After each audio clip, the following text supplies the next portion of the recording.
How's it going, everybody? It's me, whatever fucking channel name I have at this point, I can't even remember the fucking name.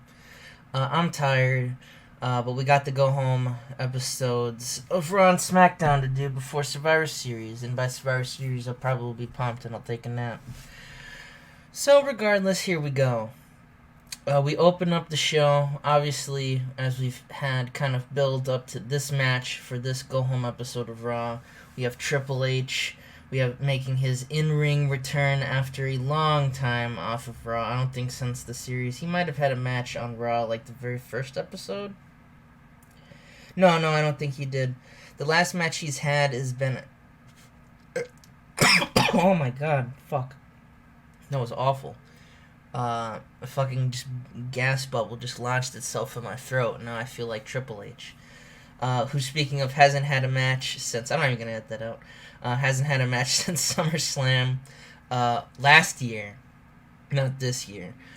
And now we have all the shenanigans going on with the Dynasty. He's going to be teaming with The Miz and Austin Aries to take on the Tokyo Pimp, Yujiro Takahashi, the U.S. champion, former champion Kofi Kingston, and King of the Ring, John Morrison. So we kind of have, they have pretty much have a segment where they're just no talking, no segment. They're all kind of focused in. They're laser focused. They're not, scheming like bad guys. They're just ready to have a match. But, then again, it is Triple H. You kind of got to wonder what's going through his head and how he's going to plan to cheat on a victory like this. In kind of a punishment match, interestingly enough, we have Wade Barrett of England's finest, who, if you remember, very couple weeks ago, refused to kind of side with the Dynasty, refused to kind of be the lapdog. So they've sent, Randy Orton out to kind of get some feelings going for him, who hits an RKO on him after interference from Alex Riley, who has just become this deranged kind of monster.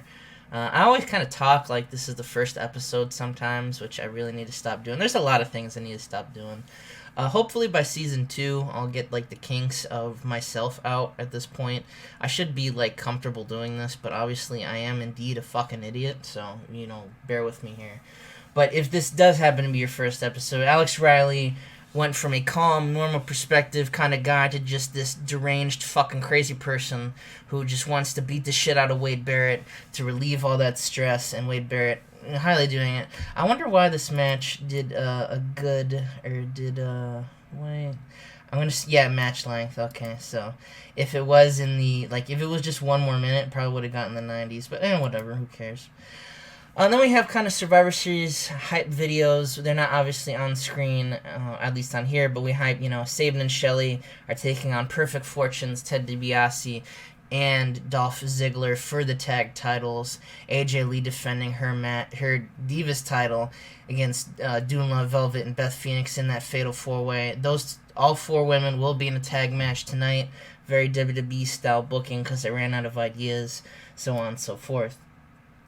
In a decent match, we have the continuation of the feud between The Shield as well as Chris Jericho. Chris Jericho taking on the powerhouse of The Shield, Roman Reigns, and surprisingly enough, follow interference from Dean Ambrose, and I assume Seth is there ringside too. It just one interference too many. He eats I'm gonna assume it's the spear, and the Samoan driver sucks. He eats a spear from Roman Reigns in 14-13 and loses. So Chris Jericho, Chris Jericho's kind of been slipping down the ropes recently, all things considered, but he is a veteran. He's a veteran with a long career, and obviously TEW, you start to decline pretty early on. Still an 80 is nothing to shake a stick at, but it looks like Chris Jericho's having some hard times hanging with the young cats on the roster. Speaking of which, it then appears that the Shield are going to do their signature triple power bomb onto Chris Jericho when the other members of Team Austin at Survivor Series. The Shield have a kind of de facto non-aggression pact with the Dynasty. They're kind of, they're allies in a sense, but they're like, we want to run Raw, whereas the Dynasty would be like, okay, nerd. But, they kind of fit that essence model of what they want to be. So they're kind of like extra security. So them working with the Dynasty makes sense. But regardless, because Evan Bourne and CM Punk, more importantly, run down and make the save. And Team Austin is saved one member. We don't have to get a replacement for Chris Jericho. Although with that 80 performance, maybe we should have. Just kidding. I love you, Chris. And in a great fucking match, all things considered, good wrestling, decent reaction from the crowd. I'm not sure a 4-star match you'd consider that, but oh well. Daniel Bryan defeats Chris Hero 17-47 by submission with the yes lock. During the match, we once again have Bray Wyatt trying to distract Daniel Bryan with all sorts of creepy magic. But the one thing I'll say for this match to take note is Daniel Bryan doesn't even give a single shit. The distractions happen, he's immediately back on. Chris Hero, obviously, great technical kind of guy, great, great all-rounder, I'd say. That's how I would describe Chris. Everyone has I've seen different views on Chris. I love Chris. He's a weird kind of creature, because, nowadays I just think of Cassius Ohno, and again, I honestly think Cassius Ohno kind of sucks. He just doesn't really do anything. He's in NXT, and I know the NXT cult, I'm AEW for life. Just kidding. It's not a war. It's just let me watch my wrestling. Leave me the fuck alone. I watch both of them. My DVR. It's possible. But rant on wrestling aside, I do like old school Chris Hero, even when he's large and in charge, reminds me of me, because I'm also fucking, he was large and in charge, I'm just fucking fat. But he is a great wrestler, and I assume these two have wrestled before. I have not seen a match of it. In case I'm an idiot, I should look on that to see.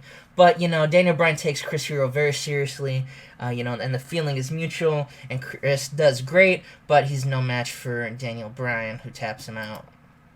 And after that, Daniel Bryan just takes onto the mic, in the midst of the yes movement. At this point, Daniel Bryan is kind of, I wouldn't say plateaued, that's not the word I'm looking for, but he's still climbed the mountain, but he's pretty far up at this point. He's pretty over with the crowd, as you can see that 99A. And he basically just talks about how, he's like, I'm not afraid anymore. I'm here to wrestle. You wanted Bryan Danielson, you're getting as close to Bryan Danielson as you're getting. I'm going to walk in the Survivor Series. I'm going to kick that stupid hen off your head. I'm going to choke you out. That's what's going to happen, Bray. See you later, nerd. And I didn't think of these promos too much. This is a pretty lazy episode. But, Daniel Bryan is just, he's going to wrestle Bray Wyatt. And in a wrestling match, he's already proven once that he doesn't, on one-on-one, no distractions, Daniel Bryan is the better wrestler. So, will that be enough at Survivor Series per se? We'll have to find out. And in a tag match between the various divas, AJ Lee and Velvet lose to the team of Astrid and Beth Phoenix when she hits the vampiric bulldog onto Velvet. AJ, top of everyone's work, but Astrid getting a 70, which is pretty impressive. Velvet 75, Beth Phoenix 83. Beth Phoenix is kind of losing ratings. She was in the 70s, so she's pretty on her game today, so that's always good. And then, after the match, we have Astrid motioning to the back, and the rest of the coven come out. We have Melissa, we have Kaylee, we have Lyra, all coming out, basically trying to beat the shit out of the other two, but Astrid kind of takes a break because she's been in a match, and that's the coven's downfall, as Beth Phoenix using the power, Velvet using whatever talent she might have, and then AJ actually, being a good wrestler. They clear the ring of the three. Astrid falls away, so perhaps there's a crack in the Coven's domination that they've had. But AJ Lee still has a fight of her life at Survivor Series to defend that Divas title. And then we kind of have a segment, and it's pretty much the Dynasty segment, but different. We have John Morrison, we have Yujiro Takahashi, and we have Kofi Kingston, all psyched up for this match. They're doing their WWE shit where they kind of just stand around. You ever see AEW kind of did it where it's they're showing the wrestler actually getting ready, and WWE sometimes does that, but it's mostly either they're getting their gear on or they're just kind of fucking standing there pretending to stretch. It's really weird. They're basically doing their pretend stretches, and Stone Cold is hyping them up. He's like, look, I've never wrestled Austin Aries, and I've never wrestled The Miz. Miz seems like a pushover, and Austin Aries is just a very talented kid, but, cocky son of a bitch, he's bound to make a mistake. The one you gotta watch out for, despite the age, is Triple H. He always has a plan on his sleeve. Expect interference. Expect something other thing. If you really need to watch out for Triple H, is the main emphasis of the segment. Is the guy's called the game for a reason. So watch out. He might not be the one that wins the match. He might not be the one to do the most flips. But at the end of the day, he's still a very dangerous force in the game. You see that? I'll shut myself out. And then before our main event, we have a 8-man tag fucking just mashup. Just a crazy fucking match. As we have Law and Disorder, the team of I can't even remember Tyler Rex was on my roster. David Otunga and Crime Time taking on Insane and the Dragon Aces. Everything's crazy. It's 15 minutes of just chaos when we have Tanahashi tapping out Tyler Rex like the bitch he is with a Texas Cloverleaf. I would have preferred the High Fly Flow so I could say the High Fly Flow. But, I do not get to say the High Fly Flow for today. Really good match despite everything. I'm trying to see who did the best here. I'm gonna assume it's appears to be Sami Zayn. Tanahashi in second, actually. Tanahashi improving pretty good. And then we have Triple H has a gimmick that's stale. Fuck you, game. Triple H is never stale. Definitely doesn't get old. That's like the whole Dynasty gimmick is the heat comes from the fact that it's just the fucking McMahon shit again, just like the Authority, but actually dominating and a little bit cooler, at least in my brain. They probably fucking suck just as much. But Triple H makes not a too elaborate entrance. It's like the match he had with Dolph Ziggler on that weird episode of Raw when he was the champion when they're trying to get Roman over, where he just fucking ate Dolph's ass in the middle of the ring and literally denied him the WrestleMania match. Or did he have a WrestleMania? God, that feels like ages ago, because that wasn't great television. That was pretty fucking shit.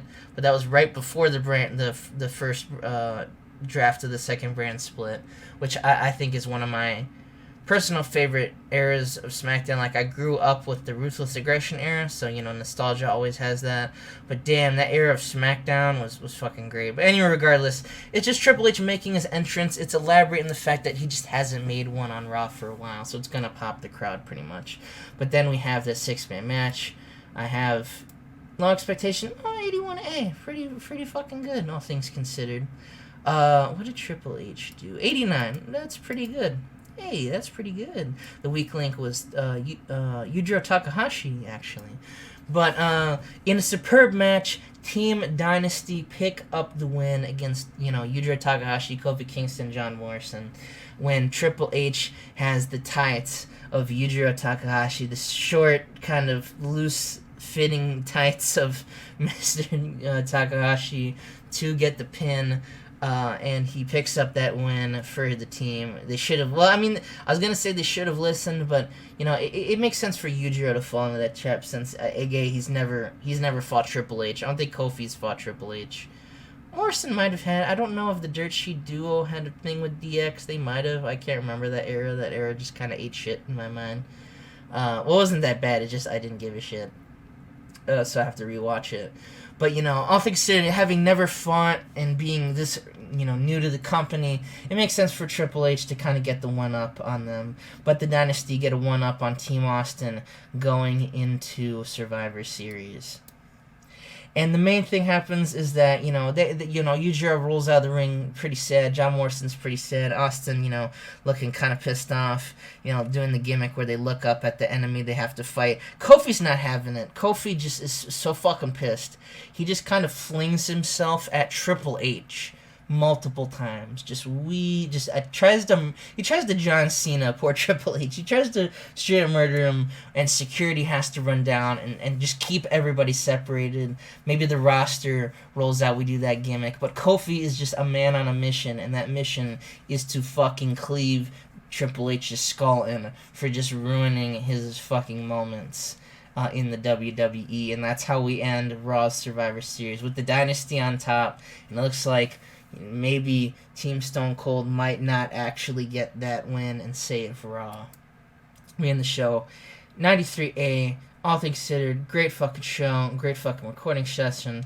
I will see all of you guys and the last episode of SmackDown, they go home, and then we have Survivor Series, and I'm pretty excited about Survivor Series. Hopefully, you guys are too. Thanks.